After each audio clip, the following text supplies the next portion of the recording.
fits in, and the origins of why you went with that particular design, the influence there and such. Well, it actually happened, the Variviggen started before I took that first job with the Air Force. I was fascinated by the Swedish Viggen, and I saw something about it that showed how it could be maneuvered really hard, and it doesn't do the bad things that the F-4 does. And also the B-70, which was just a design then, it wasn't anywhere near ready to fly. I always thought that was the most beautiful thing, is a B-70. Later, on my first week at work, I watched one take off right in front of me. But anyway, let's go back to that, your question related to, repeat it, please. The Yeah. genesis and the origin of that project, what led you to get interested? Oh, the Variviggen. Yeah, okay, Variviggen. Okay. The genesis of that is I was interested in home-built airplanes. You know, I'd never been to Oshkosh, and I wasn't a member of an EAA chapter and so on. Now we're talking about 1964, probably. EAA's, the first convention was 53, wasn't it? Yeah, so that, you know, that was something out there. I had this passion for sometime building an airplane I could fly, because I'd built all these model airplanes. See, so I laid out what a very similar thing to the Variviggen, looks just like it, in a model this big, because our wind tunnel at Cal Poly was only that big around, okay? And it hadn't been used in decades, it was all dusty. I had to refurbish the wind tunnel to do this test. And I built this little wooden model, and I did some wind tunnel tests on it. And that was really a cool thing to do. In fact, I built my own wind tunnel as a hobby. I can't recall whether I was thinking about, you know, owning a full-scale one and what I would do with it. I don't recall that.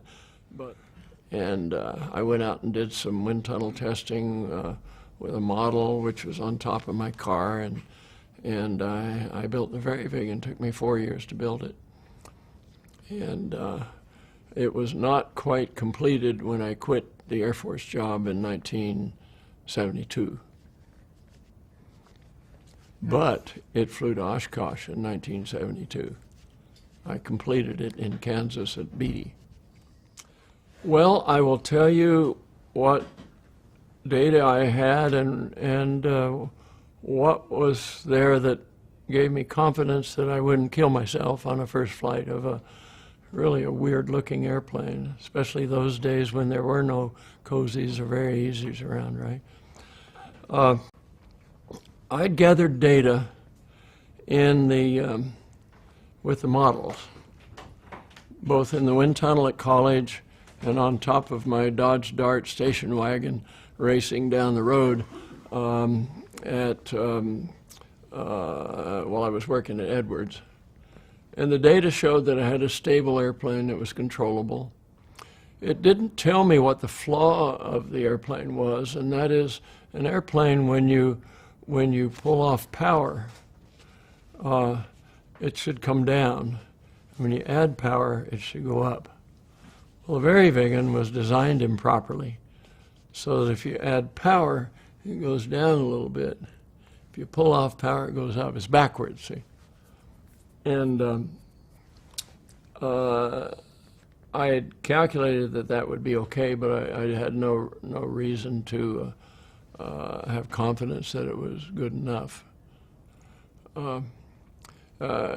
Would you like me to talk about the first testing of the Variviggen? Because I would like to talk about it because it's a funny story. Please do But bottom line, I was working long hours, and the only time I had that I could work on my personal airplane, the Variviggen, was weekends. And I joined Beatty in March of '72, and by the time we got to June, with me just working on it late evenings and weekends, I had it ready to fly. So I'm out there on a Sunday to at least do the taxi tests of my new airplane. You know, I barely had just even run the engine. He hadn't done any taxi on it. So I thought, well, today I'm going to taxi it and, you know, see if the nose will lift off and whatever. So I did that, and with the number of people watching it on a late Sunday afternoon, it was like 3 people, maybe 4. They were all employees of mine. And I went and I taxied it, and yeah, it turns okay, and I thought, well, I have to see if it rotates, and then I get a feel for the pitch control. Does it work? I did that. And then I went a little bit faster, and I actually lifted it off.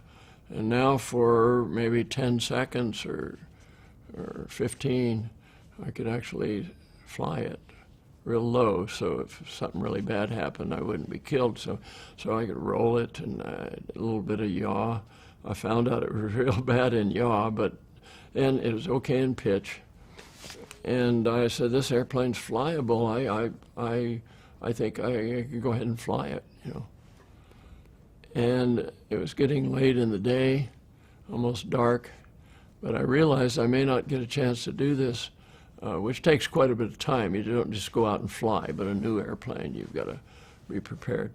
I realized I couldn't fly it for a week until the next Sunday, probably. And even though it's getting almost dark, I said, I'm going to fly it right now. So I took off, climbed out, and I flew it for something like 35 or 40 minutes. And I landed, and it was almost dark, almost completely dark. And I taxied in, and I was just thrilled, you know. I did discover that the pitch trim change was wrong, and I was scratching my head, how can I fix that? I don't know. But anyway, the thrill of something that had taken you 4 years to build, and that you've flown it, and it's in one piece, that's a pretty thrilling thing. And then I had an idea to have some fun, right then and there. And I rounded up the 3 or 4 guys that worked for me, and I says, I want you to promise me that you won't tell anybody that the Variviggen has flown. Don't tell anybody. So the next morning, now keep in mind I'm boss, I rounded up my folk in the shop, and the designer says, you know, I think I got enough courage now, and I did get that cowling done, so I'm going to try to fly the Variviggen. And of course, everybody wants to be there because, you know, this is a pretty strange looking airplane compared to, there weren't very easies and cozies, and you know, it was just weird, you know. So they obviously wanted to see if this thing was gonna fly well or might kill their boss, you know, frankly. So they all gathered out there by the taxiway right in front, and now I'm sitting there with all kinds of confidence because I knew how it flew. I had done a runway flight, and I had done at least a half an hour flight, and I landed smooth. I took off, put a little more speed on it than was needed, and then I started to pump the stick like this. And I started going, you know, like that, you know. And then I started rolling it. And I rolled it at least 30 degrees at a low altitude, you know, and pumped, and then turned it back. You know, I was making its maneuvers get worse and worse over a period that seemed like long, but it was probably 10 or 12 seconds, you know. And it would give them an impression that the thing was unstable, and I was really in danger. And then immediately rolled it level, and I climbed out just perfectly stable. I flew overhead, I did some tests, and I landed. But it was a joke to scare people, and I don't think it made anybody mad because, you know, they obviously knew what I had done. But I thought I got a kick out of doing that, which is kind of a, I don't know, maybe an unfair thing to get a kick out of. I went out and flew it as much as I could to build up the hours on it. And it was about 6 weeks later that I flew it to Oshkosh. Now at Oshkosh, I was there as a Beatty employee. I was there to sell Beatty 5s, right? Even though the Beatty wasn't approved by the FAA to fly at Oshkosh in '72. You know, the FAA had gotten a wind that we had done a bunch of forced landings with engine failures and whatever, and Jim did not have an approval to fly it. But so I couldn't go out and sell information kits on the, you know, go out and talk about. I didn't have a forum for Variviggen. I was a Beatty 5 guy, had a forum and standing there with Jim Beatty saying what a cool airplane this is, right? So it wasn't until '74, which was just after I had quit Beatty, that I went to Oshkosh with my Variviggen, and now I didn't have plans available then, but I had the promise that plans would be available in a few months, and I was able to announce that my new business. I won't be working for the Beatty organization anymore, and I would be working in a new business. I called it Rutan Aircraft Factory, and it was in Mojave, California. And I had made special flight suits with the patches and everything. So I was like these. Well, I wasn't like the fantasy people, you know, like Black Fly and Airbus and whatever. I flew an airplane to the show. I didn't bring a mock-up and a promise. And I flew it during the show. I gave rides in it during the flybys, which happened all day in those days. And I flew it home. This time, when I flew it home, I flew north to Manitoulin Island.